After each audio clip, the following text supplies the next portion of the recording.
Subscribe to our YouTube channel and press the bell icon to get the latest updates. At The Print, it is our everyday aim to bring you the finest form of journalism, which is nuanced, which is questioning, and which is balanced. But we also believe that to sustain this level of journalism, it is important that our readers and viewers pay for it. So do subscribe to us. You can log on to our website, theprint.in. There are links given for you, whether you live in India or overseas. The decade comes to an end today, and what an eventful political decade it has been. Narendra Modi's stupendous rise in national politics, the Congress's complete failure to be able to emerge from the kind of rut it now finds itself in, and Rahul Gandhi's persistent failures. And of course, other political developments. But the biggest political story of this decade is Arvind Kejriwal.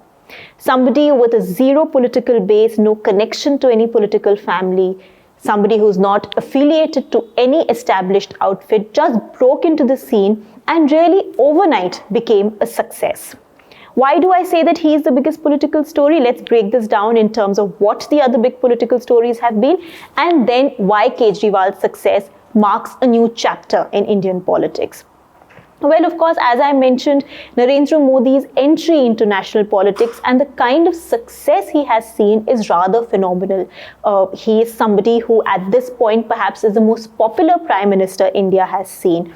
And he is somebody who's managed to change the rules of the game entirely. He's ushered in a new era of hyper-communicative politics of entirely personality-driven sort of an approach, and of course a 24/7 working culture that he has brought to politics.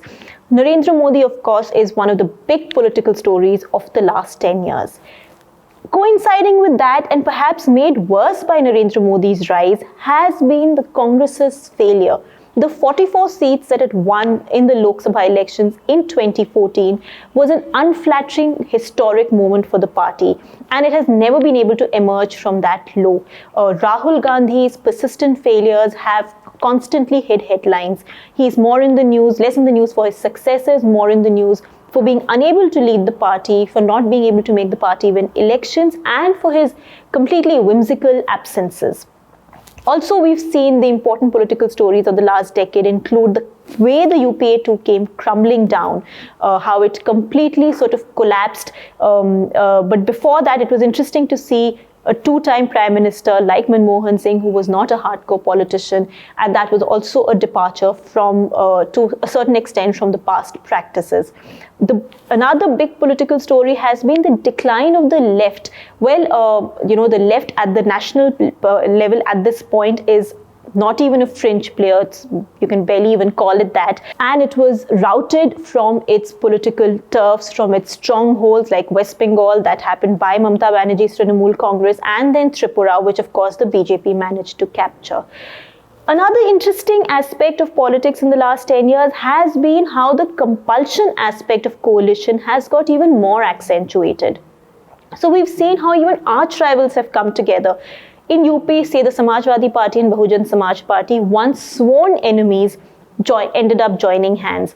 In Maharashtra, look at the Shiv Sena and Congress NCP, again complete opposites, rivals, and then they've come together. Now, in fact, they are ruling the state at this point.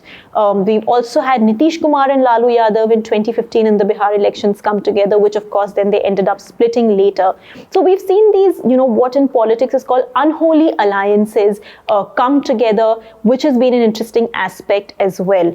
The other important things in this decade have been, of course, the closure to the Ram Janmabhoomi or the Ram Temple issue with the Supreme Court's verdict last year. Then, of course, the way the CAA and the NRC have become buzzwords has been interesting to watch. Scams, the 2G scam, the coal block allocation scams, all these scams have been in the news, particularly in the UPA time, and have again become big names. Rafale was a big name as well in politics. But despite it being such a politically active decade, the big political story is Arvind Kejriwal. Now, a former Indian Revenue Service officer who decided to join the Jan Lokpal movement with Anna Hazare, who is an anti-corruption crusader, as we know, in 2011. He managed to successfully transition a social movement into a political movement. Now, when was the last time you heard of a complete non-politician starting a political party, with non-politicians, but going on to rule a state for 2 terms. In 2013, of course, we know he came to power with the Congress that collapsed. And then subsequently in 2015 and 2020, the Aam Aadmi Party not only came to power in Delhi, they managed to sweep the elections at a time when Narendra Modi and Amit Shah the threat of Narendra Modi and Amit Shah is looming large. So remember, there are very, very few politicians who've been able to guard their turf against the Modi-Shah combine like Arvind Kejriwal has. In fact, what makes it more interesting is how new he is to politics. Now, of course, Kejriwal has had his downside. His trajectory at best has been checkered from a fiery street fighter to somebody who now stands for nothing. There is no ideology that Arvind Kejriwal stands for. There is no issue that Arvind Kejriwal really consistently stands up for. So he has been a disappointment in that sense. From someone who was an anti-corruption crusader, someone who stood for transparency, as an activist, he runs a fairly opaque government, and a government as opaque as most other politicians too. From somebody who spoke of good governance now to somebody who clearly, at least as reflected during the COVID times, has struggled to stay afloat. These have been the kind of disappointments that we've seen with Arvind Kejriwal. Also, he's displayed, besides administrative naivety, also political immaturity. He has ranted against the Prime Minister. He's constantly been on a warpath with the centre. So there has been a downside to Arvind Kejriwal as well. Having said that, though, the fact that he managed to break into the scene overnight and become so successful, although of course his experiments outside Delhi have been questionable at best, but to be so successful in Delhi is a big political story. Why is it bigger than Narendra Modi? That's because Narendra Modi had the advantage of being a 3-time Chief Minister of Gujarat. So he had both electoral and political governance experience. He also had the cadre of the RSS to help him, and most importantly, he was he was leading a party which was already an established national party, which had been in power at the center even earlier. So the entire recipe was ready, the foundation was ready. Narendra Modi was merely building on it. Arvind Kejriwal, on the other hand, had none of these at his disposal. In fact, that's the trajectory for most people in politics. You either come from a political family, or you come from a political party, you join a political party, or you've gone through the rigor of student politics, youth politics of various political parties. There is some affiliation usually. Now, there have been other former civil servants who've joined politics, and surely that is not Kejriwal in that sense is not a rare case, but nobody has seen the kind of instant success that Arvind Kejriwal has and the extent of success that Arvind Kejriwal has.